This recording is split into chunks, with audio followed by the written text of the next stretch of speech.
प्रशासन जिसको हीरो बना रहा था, हाँ। आप उसको किस आधार पे ये कह रहे हैं कि वो गुंडा है? पर आंसू का क्या इंटरेस्ट है इस पूरे में? आंसू का इंटरेस्ट ये है कि सबसे बड़ा षड्यंत्रकारी इस घटने का, और ये जो एक अभिषेक पांडे जो उसके ऊपर मुकदमे हैं 2018 से। लोग आरोप लगा रहे थे कि वो पथराव वाले दिन, जिस दिन आपकी पार्टी का डेलीगेशन गया था, जो पथराव हुआ उसमें भी शामिल था। आप वीडियो उठा के देखिए, आपको पता चल जाएगा। प्रधान प्रतिनिधि जैसे संवैधानिक कोई पद होता ही नहीं है, ये जबरदस्ती का बनाया हुआ। अगर आप लोग हिंदू नहीं है तो क्या है? उनके हिसाब से हम वही पुरानी परंपरा में ये हम लोगों को रखते हैं, शूद्र मान। कितने लाख दिए हैं बताइए आप जरा? 2 लाख 5 लाख 5 लाख दे दिए। 5 लाख का चेक दिए हैं। ये तो आप पत्रकार साथियों की वजह से मामला बहुत ज्यादा हाईलाइट होता है। सरकार ने मान लिया ना कि हत्या हुई है, 302 का मुकदमा आपने लिखा, अच्छे ही ये नहीं। प्रोटेस्ट किस लिए कर रहे थे? प्रोटेस्ट इसलिए कर रहे थे कि इसका खुलासा हो न जाए। मतलब आप ये कह रहे हैं कि उस गांव के जो दबंग लोग हैं वो उस परिवार के साथ अभी भी मारपीट।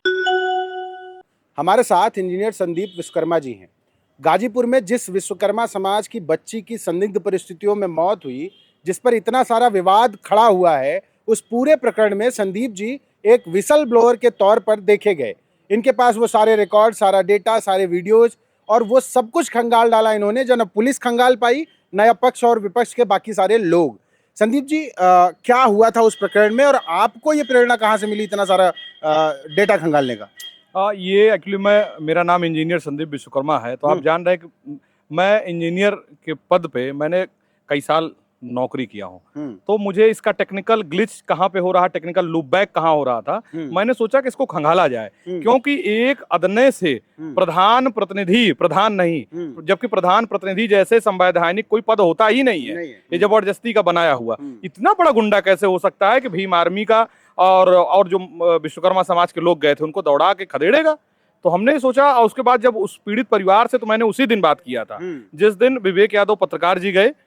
उसके पहले हमारी सच्चू से बराबर बात होती रही। 4 बजे हम लोगों ने FIR के लिए एप्लीकेशन मैंने दिया था, पीड़ित परिवार से भिजवाया था। तो उसके बाद ये रात में 3 बार दबिश दिए कि चलो चलो एप्लीकेशन, साहब बुला रहे हैं, एप्लीकेशन दो। तो हमने फोन किया SHO महोदय को कि ये बताइए, जब एप्लीकेशन आपके पास गई है तो क्यों पीड़ित परिवार को रात में 10-11 बजे आप परेशान कर रहे हैं? तो कहे नहीं, मेरे पास तो कोई एप्लीकेशन आई नहीं। हम कहे आप मुंशी से पता कर लीजिए और अपना CCTV कैमरा निकलवा लीजिए कि पीड़ित परिवार के लोग गए थे कि नहीं गए थे। तो ये कहा सुनी होती ही रही। तब बीच में विवेक यादव पत्रकार जी वहां पर पहुंच जाते हैं, और उसके बाद आपने देखा कि किस तरीके से इन लोगों ने बर्बरता किया एक पत्रकार के साथ इस लोकतंत्र में।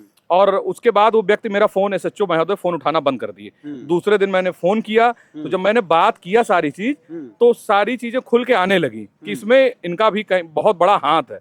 फिर जब मैं मौके पर 20 तारीख को हम धरना देते हैं, गाजीपुर में एक अच्छा धरना हुआ, और उसके बाद हमने SHO महोदय को फोन किया, CO को फोन किया कि हम लोग पीड़ित परिवार से मिलने जा रहे हैं। तो वहां पे भी धमकाया गया हमको कि आप अपने रिस्क पे जाइए, और डरते हैं क्या? तो हमने कहा, हम कहे महोदय मैं डरता नहीं हूँ, 250 किलोमीटर दूर से आए हैं, हम लोग विश्वविद्यालय की क्रांतिकारी मिट्टी के हैं। तो हम लोग जब घर पे गए, पीड़ित परिवार से अंदर बात करते रहे, तभी ये प्रधान के जो चमचे हैं, हाँ, जो अपने आप को बड़ा गुंडा माफिया बताते हैं, इनका एक बंदा आके कमरे के अंदर हम लोगों की रिकॉर्डिंग कर रहा था। तो वहीं से सारी चीजें जब निकलने लगी, तो लोग हमको फंसाने के लिए, दबाव बनाने के लिए, रोकने के लिए पूरा प्रयास किए। तांडव को पूरी तैयारी थी, लेकिन हम लोग किस्मत से और अपने किसी तरीके से हम लोग निकल के वहां से आते हैं।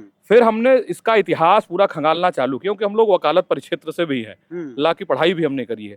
तो जब सारा कुछ हमने निकाला तो पता चला ये तो रजिस्टर्ड गुंडा है, और रजिस्टर्ड गुंडा के साथ साथ इस पे भाजपा के बड़े नेता LG साहब, मनोज सिन्हा जी का व्यक्तिगत हाथ है। नहीं किसी की औकात है किस तरीके से काम करेगा। और भी जहां पर देखिए, एक छोटे से प्रधान प्रतिनिधि के नीचे पूरी गाजीपुर पुलिस नतमस्तक है। आप सोच सकते हैं ऐसा कभी आपने देखा है? इतना बड़ा माफिया एक प्रधान प्रतिनिधि हो जाएगा। प्रशासन जिसको हीरो बना रहा था, आप उसको किस आधार पे ये कह रहे हैं कि वो गुंडा है? मेरे पास पूरा रिकॉर्ड है। क्या रिकॉर्ड? पूरा रिकॉर्ड है। मैं आपको FIR कॉपी दिखाता हूँ। 2017 से मुकदमे है। एक मुकदमा मैं भूल गया था, आशु सिंह के खिलाफ, आशुतोष सिंह उर्फ जो आशु सिंह है, इनके पिता स्वर्गीय विनोद सिंह जी, हाँ, पहले प्रधान वो थे। तो इन लोगों ने शुरू से केवल एक ही काम किया है, लोगों को सताने, मारने, पीटने का काम। और ये जो एक अभिषेक पांडे जिसको बताते हैं कि ये आशु सिंह की एक चींटी भी नहीं मारते हैं लोग, चींटी भी नहीं मार सकते, तो उसके ऊपर मुकदमे हैं 2018 से। असलाहा अवैध लेके चलना और बाइक चोरी करना, ये ऐसे तुच्छ प्राणी, हाँ, इनके लिए मतलब क्या शब्द मैं कहूँ, बाइक चोरी, पैसन, और ये सब बाइक चोरी करने वाले लोग, हाँ, छिनैती करने वाले लोग। 2018 से मुकदमे, ये भी नहीं कि कहीं वो पुराने मुकदमे हो। इतने गंभीर धाराओं में इन लोगों का जो गैंग है, ये बहुत बड़ा गैंग है, और उसका लीडर है ये आशुतोष सिंह, जो हरिओम गिरफ्तार हुआ वो भी इनका हिस्सा है। इन्हीं का हिस्सा है। वो तो मजबूरी हुई, क्योंकि जिस तरीके से 4 दिन तक ये कुछ नहीं करते, ये तो आप पत्रकार साथियों की वजह से मामला बहुत ज्यादा हाईलाइट होता है। और इन लोगों को तकलीफ इसी बात से हुई कि हमने सारी हिस्ट्री इनकी खंगाली, उसका मैंने सारी चीज एक एक पॉइंट पे मैंने काम किया, तो ये क्या किए, हमारे ऊपर मुकदमा लिख देते हैं। और उसके बाद एसएचओ महोदय हमको फोन करके धमकाए हैं कि आए थे यहाँ पे उन्माद फैलाने के लिए। बताइए, मैं पीड़ित परिवार से मिलने जाऊं तो मैं उन्माद फैलाऊं, और ये लोग मेरा वीडियो बनाए, मेरा रेकी करें, तो ये उन्मादी नहीं है। उन्हीं के दम पे ये लोग, देखिए ये पत्थरबाजी किस तरीके से किए। एक मुकदमा इन लोगों के ऊपर नहीं होता। आज जब बताइए, जब ये कहते हैं कि बाहरी लोगों का प्रवेश वर्जित है, तो ये ओम प्रकाश राजभर जी अपने टीम के साथ गए थे, तो मैं डंके की चोट पे कह रहा हूँ कि आशुतोष सिंह प्रधान लोग ये बताएं, इनके गैंग के लोग, क्या ओम प्रकाश राजभर से इनकी रिश्तेदारी है क्या? उनका क्यों माला लेके स्वागत किए? उनके ऊपर पत्थरबाजी क्यों नहीं होती? तो ये खुलेआम आप देखिए, सारे डिटेल्ड में देखिए कि भाजपा पोषित गुंडे हैं, तभी तो भारतीय जनता पार्टी के लोग जाते हैं, वो भी तो बाहरी हैं, या तो इनकी रिश्तेदारी होगी व्यक्तिगत, कुछ ना कुछ तो है। पर आशु का क्या इंटरेस्ट है इस पूरे? आशु का इंटरेस्ट ये है कि सबसे बड़ा षड्यंत्रकारी इस घटने का, इस घटना को दबाने में, साक्ष्य मिटाने का और सारे इसमें कांड करवाने में इसका बहुत बड़ा हाथ है। जिस दिन जांच होगी, अगर अभी सीबीआई जांच हो जाए तो सारी दूध का दूध पानी का पानी हो जाएगा। इसका सीडीआर निकाला जाए कि ये लगातार, और एक डंके की चोट पे और बता रहा हूं, ये जो दूसरा एक और है अभिषेक पांडे जो फरार है, बताइए क्यों नहीं पकड़ा जा रहा? सरकार ने मान लिया ना कि हत्या हुई है, 302 का मुकदमा आपने लिखा, तो आप उसको गिरफ्तार क्यों नहीं कर रहे हैं? वो वही नक्सर थाना के 500 मीटर दूर पे उसके ससुराल है, वहीं पे इर्द गिर्द घूम रहा है। मैंने इस बात को एसपी महोदय को भी बताई, लेकिन आज तक वो पकड़ा नहीं। गाजीपुर में ही है वो। गाजीपुर में ही है, और सारे लोग संरक्षण दे रहे हैं, उसको क्यों नहीं गिरफ्तार कर रहे हैं? कुछ लोग आरोप लगा रहे थे कि वो पथराव वाले दिन, जिस दिन आपकी पार्टी का डेलीगेशन गया था, जो पथराव हुआ उसमें भी शामिल था। आप वीडियो उठा के देखिए, आपको पता चल जाएगा। ये सारे लोग, और उसमें जो पत्थरबाजी करने वाले थे, उसमें करणी सेना के लोग भी आए थे। ये पूरे गांव के लोग नहीं थे, गांव के तो मात्र 10% उसके जो गैंग के लोग थे, बाकी ये सब बाहरी लोगों को बुलाया गया था। और अच्छा ये बताइए, अगर आप इतने अच्छे प्रोटेस्टर थे तो ये मुंह बांध के धरना दिया जाता है क्या? मुंह बांध के? क्योंकि ये लोग मुंह दिखाने लायक बचे ही नहीं। प्रोटेस्ट किस लिए कर रहे थे? प्रोटेस्ट इसलिए कर रहे थे कि इसका खुलासा हो न जाए। जितना ये दबाने का प्रयास किया, इसका सारा इतिहास भूगोल निकल के आया, और आज नहीं तो कल इसकी जांच जरूर होगी। बताइए, पीड़ित परिवार को लगातार दबाव बनाया गया। जिस दिन ये सपा प्रतिनिधिमंडल पर हमला किए, उसके बाद जब वो लोग चले जाते हैं तो पीड़ित परिवार को सियाराम विश्वकर्मा के लोगों ने मारा है। क्या बात? मेरे पास साक्ष्य है इस चीज का। क्या साक्ष्य है? साक्ष्य है मेरे पास, मैं आपको दिखा दूंगा कि ये हरिओम पांडे, इनके पूरे परिवार के लोग और आशु सिंह के गुंडे सब मिलके पीड़ित परिवार को धमकाए, मारे। मतलब अगर कोर्ट में जरूरत पड़ेगी तो आप दे सकते हैं? 100% मैं दूंगा। मतलब आप ये कह रहे हैं कि उस गांव के जो दबंग लोग हैं वो उस परिवार के साथ अभी भी मारपीट कर रहे हैं? उस पीड़ित परिवार को देखिए, वो लगातार किस तरीके से भारतीय जनता पार्टी के डेलीगेशन के सामने उसने पोल खोली कि नहीं खोली, खोल के कहा ना कि किस तरीके से पैसे देके प्रलोभन दिया गया। हंसराज विश्वकर्मा जी के सामने उसने खुल के बात बताई। और सुनिए, हंसराज जी ने अच्छा काम किया। एक उन्होंने लेटर लिखा माननीय योगी जी को कि एसएचओ करंडा को तत्काल बर्खास्त किया जाए और संदिग्ध ऐसे ऐसे मामले इसकी जांच कराई जाए। लेकिन हंसराज विश्वकर्मा जी की सुनवाई केवल इस वजह से नहीं हो रही है कि भारतीय जनता पार्टी विश्वकर्मा समाज को हिंदू भी नहीं मानती है। ये तो कहते हैं ना हिंदुत्व की सरकार है, कहते हैं ना हर जगह। तो फिर ये बताइए, विश्वकर्मा समाज हिंदू नहीं है? हिंदू नहीं मानते तो क्या मानती है? अब भगवान जाने क्या मानते हैं ये नहीं भाई, अगर आप लोग हिंदू नहीं है तो क्या है? उनके हिसाब से हम वही पुरानी परंपरा में ये हम लोगों को रखते हैं, शूद्र मानते हैं। तो शूद्र हैं तो मतलब बलात्कार करेंगे, हत्या करेंगे? आप यही नहीं, एक घटना और बता रहा हूँ। लक्ष्मी विश्वकर्मा की हत्या हुई, नाबालिग थी 11 साल की, उसकी किडनी निकाल के हत्या हुई। पोस्टमार्टम में किडनी गायब थी और घर से 100 मीटर दूर पे उसकी लाश मिली थी।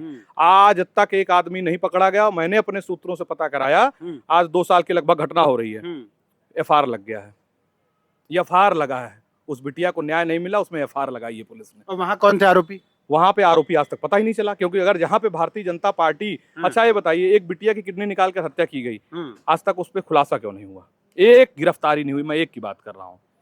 तो इस विश्वकर्मा समाज के ऊपर इसकी वजह आप ये होना कि आप शूद्र हैं? हाँ, शूद्रों के साथ इसीलिए तो इस तरीके से लगातार हो रही है घटना। ये लोग शूद्र ही मानते हैं, जब चाहेंगे मारेंगे, पीटेंगे, बलात्कार कर देंगे, धमकी देते रहेंगे लगातार। जिस तरीके से उसको सियाराम विश्वकर्मा को धमकी दी जा रही है, लग रहा आपको कोई हिंदू है वो? अगर हिंदू होता, बाबा जी के हिसाब वाला हिंदू, तो किसी की औकात थी कि कट्टर हिंदुत्व की तथा कथित सरकार है और उसके बाद उसके ऊपर किस तरीके से हमला किया गया, उसकी बिटिया की जान चली गई और दबाव बनाया जाएगा?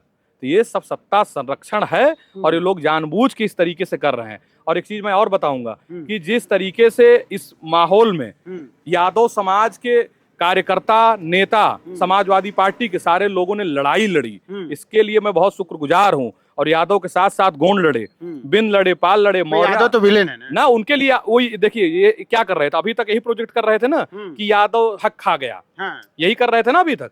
तो आज ये बताइए यादव के ऊपर मुकदमा क्यों लिख रहे हो?